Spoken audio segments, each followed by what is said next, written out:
Bishop Dr. Paulos Mar Gregorios, who was a world-renowned polymath and polyglot at the very same time.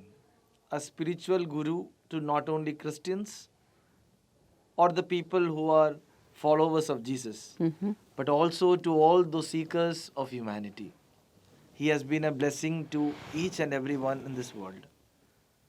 It is an honor that, ma'am, I interview you because you have got a lot of positive and divine energy from that spiritual guru. What are your personal reminiscences, especially your life before meeting that spiritual guru and after that? Can you please explain to us? Thank you, Father Shinu. Actually, I feel blessed with your presence, and also it is an added blessing and uh, goodwill. I will say that you remember after so many years that we are around, and you consider it that we should share our thoughts. Actually, there are so many thoughts, so many ideas, so many connects that it was not easy the first time you met me and asked me this question. It was not easy to recount all those, but by and by we have been reliving those moments actually when we talk about Father, because I remember Father as a professor of philosophy, and he was very deeply rooted in the thoughts of philosophy as a subject matter, having been at the Indian Institute of Advanced Studies at Shimla, and having studied deeply literatures all over the world.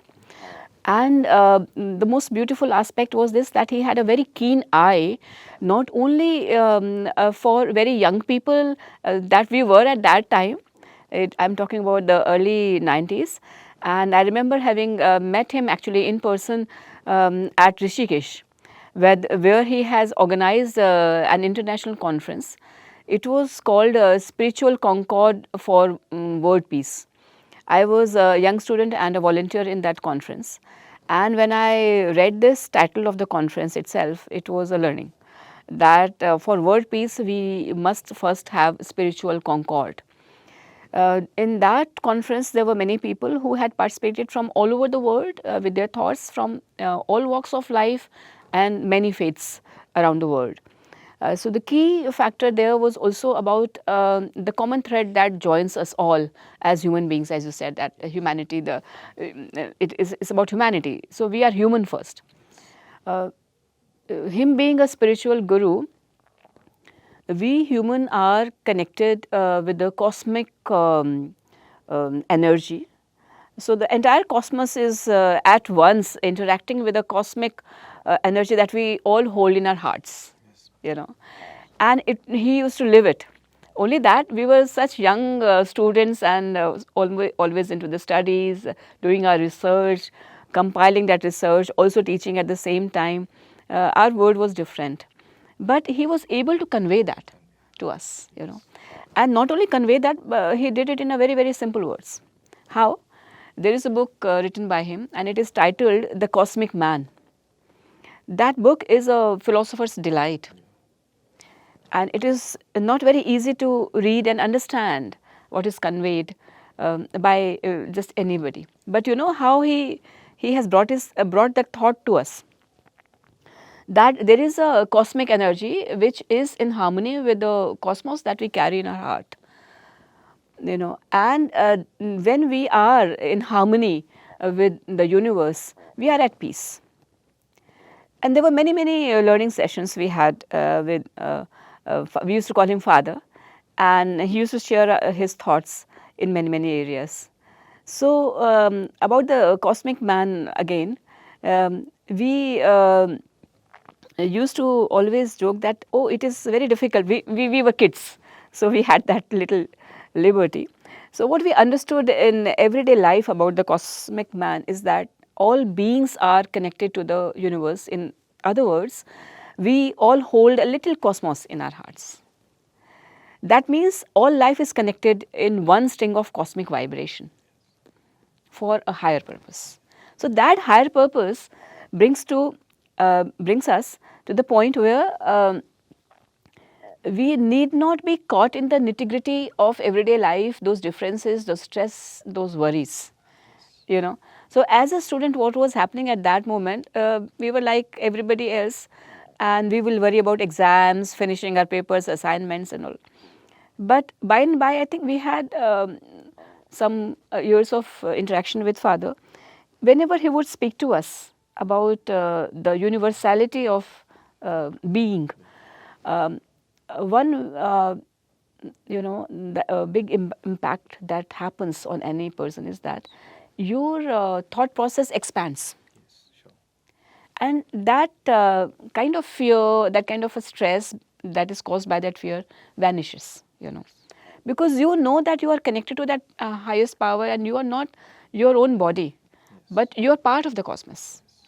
So that you become fearless in certain way, you become relaxed, and your actions speak for that then, you know.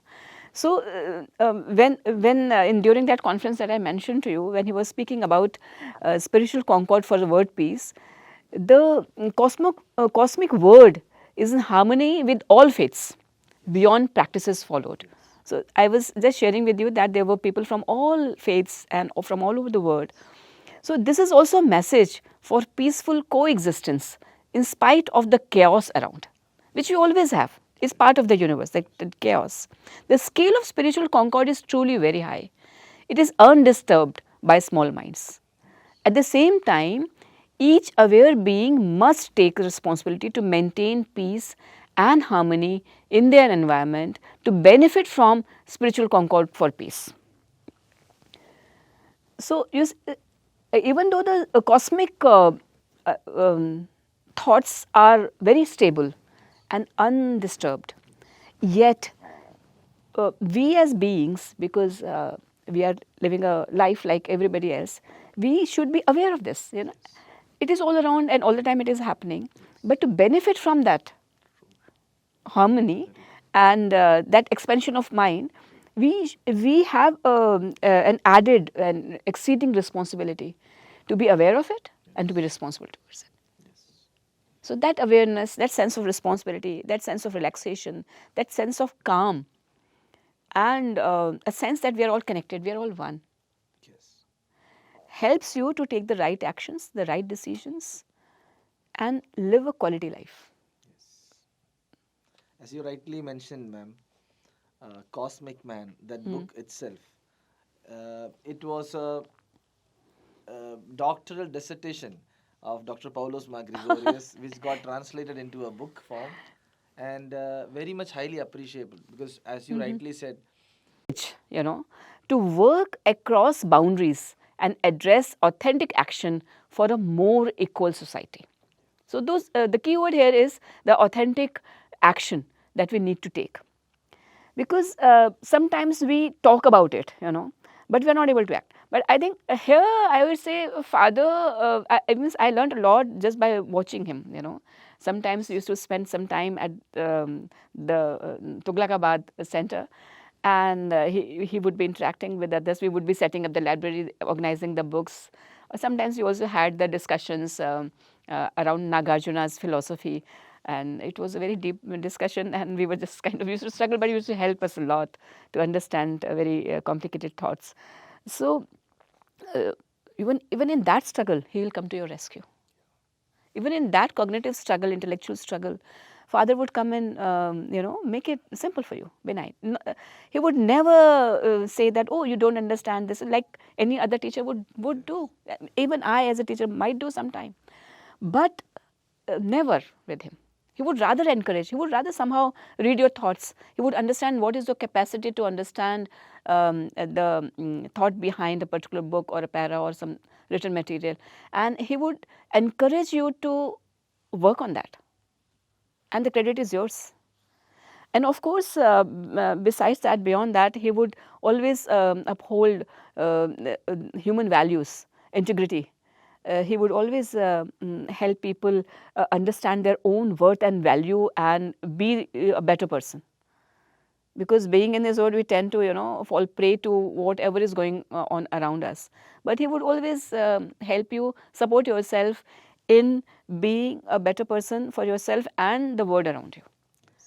And that's what I have lived every moment from him, because his learning was not from the book only. It was a wisdom that he shared with us, and I can very kind of with great confidence I can say I've lived it every moment, those learnings.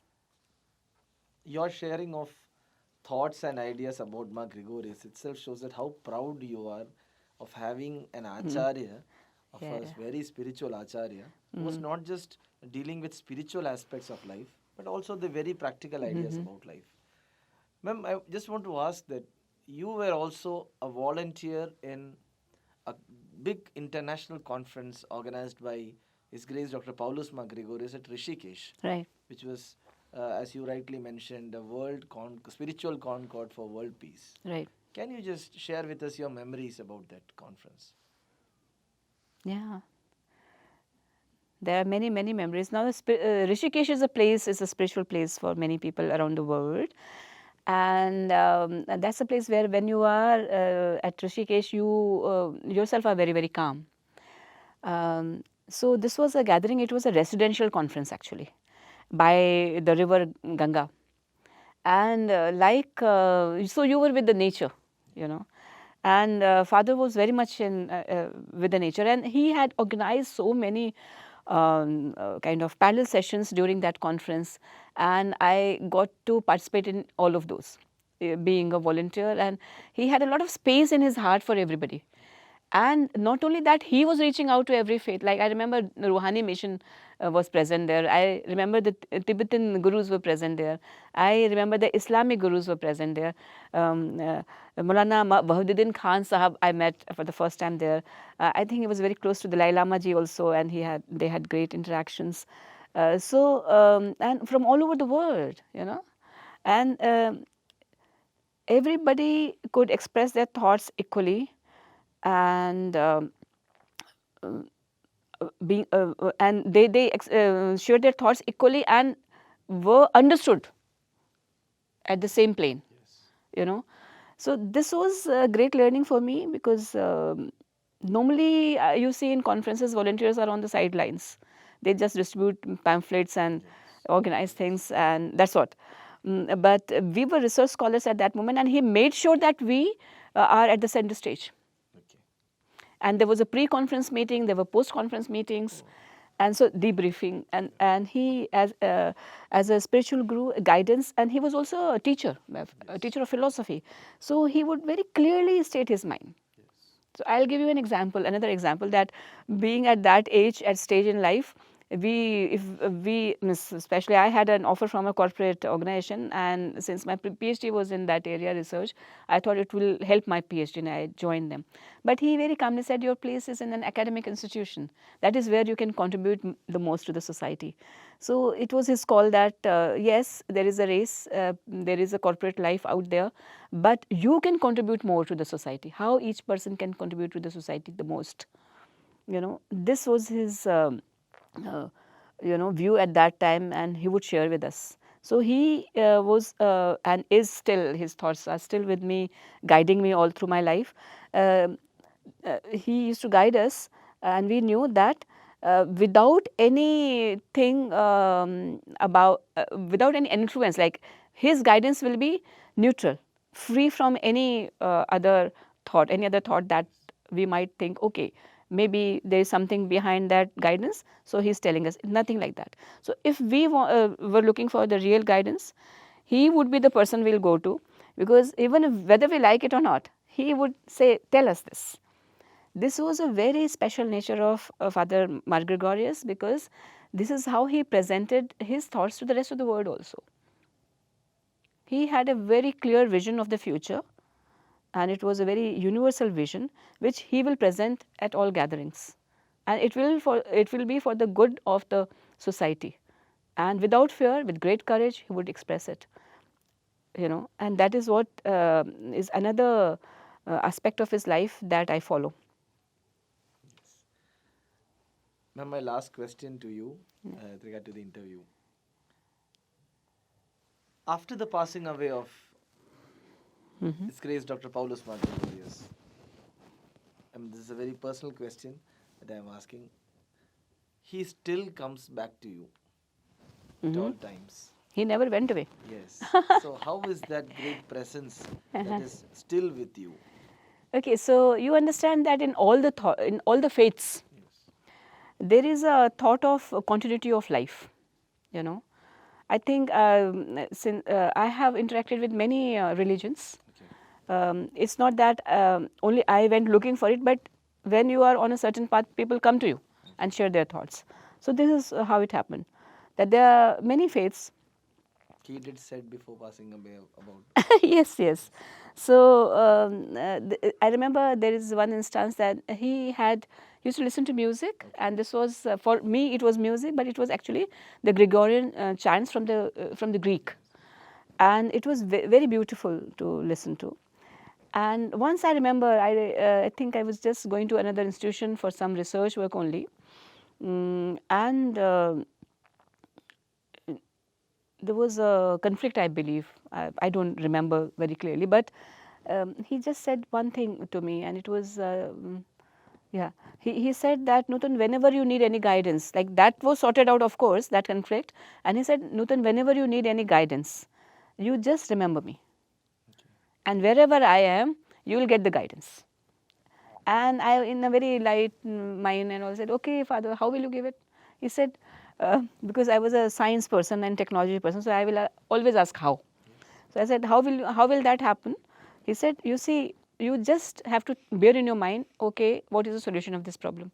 I said, okay, fine, I'll do that. But it so happened that we were busy in our lives, and he moved to the other plane. And I thought, since he said this to me, I'll ask him only. So every time I ask him, and I get that guidance, and he's there for me always, without any doubt. So he has, I would never say that he has gone away. His guidance is there with me. He is true to his word. He kept his promise. Thank you so much, ma'am. Thank you, sir. It was an honor to interview you. Yeah, and we continue to promote the teachings and life. With the environment, not only so the environment did not only have the human beings, the animals, Yes, ma'am. the plant. This answer, ma'am, which you gave right now, rightly comes from his book, The Human Presence, which he has written about the orthodox view of nature. Okay. And very rightly, you have summarized his thoughts and presented to us about his views about the right view about nature. That, as you mentioned, that we are nothing without nature. That's true. We are part of we are it, part yes. of nature, and I'm happy that this environment concern is has not faded away. It is still vibrant in our thoughts, and acharyas like Bishop Dr. Paulos Mar will continue to help and witness the true magnanimity of human life. True. And also that creativity will not perish. It will continue to enlighten all humankind.